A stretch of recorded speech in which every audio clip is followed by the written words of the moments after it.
ഇതാണ് തിരിച്ചുവരവ്. തുടരെ 2 ഡക്കുമായി പല കോണുകളിൽ നിന്നും വിമർശനം വാങ്ങുന്ന സഞ്ജുവിന്റെ സെഞ്ചുറിയുടെ മികവിൽ ഇന്ത്യക്ക് കൂറ്റൻ ജയം.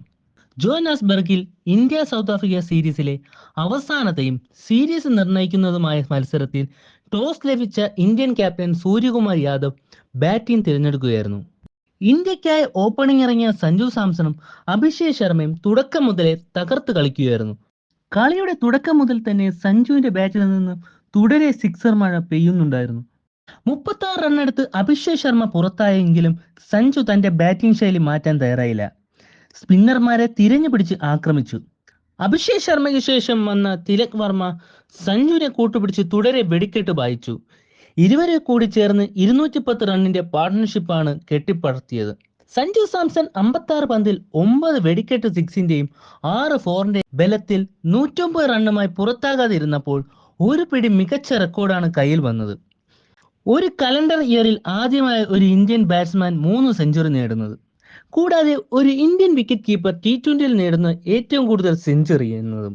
മറ്റൊരു റെക്കോർഡ് എന്ന് പറയുന്നത് തിലക് വർമ്മയെ കൂട്ടുപിടിച്ച് സഞ്ജു സാംസൺ നേടിയ 210 റണ്ണിന്റെ പാർട്ട്ണർഷിപ്പ് എന്നത് T20യിൽ ഇന്ത്യക്കാർ നേടുന്ന ഏറ്റവും ഉയർന്ന പാർട്ട്ണർഷിപ്പാണ്. സഞ്ജുവിനൊപ്പം പറയേണ്ട മറ്റൊരു പേരാണ് തിലക് വർമ്മ.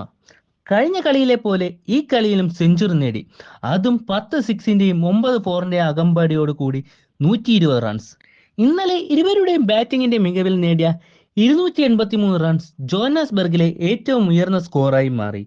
283 റൺസ് പിന്തുടർന്ന സൗത്ത് ആഫ്രിക്ക ആദ്യം മുതലേ പതറി.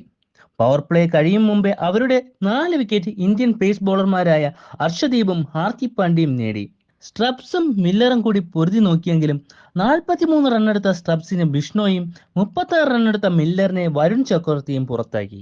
സിപാംലെയെ രമൺദീപ് സിംഗ് പുറത്താക്കിയതോടെ 148 റണ്ണിന് സൗത്ത് ആഫ്രിക്ക ആൾ ഔട്ടായി.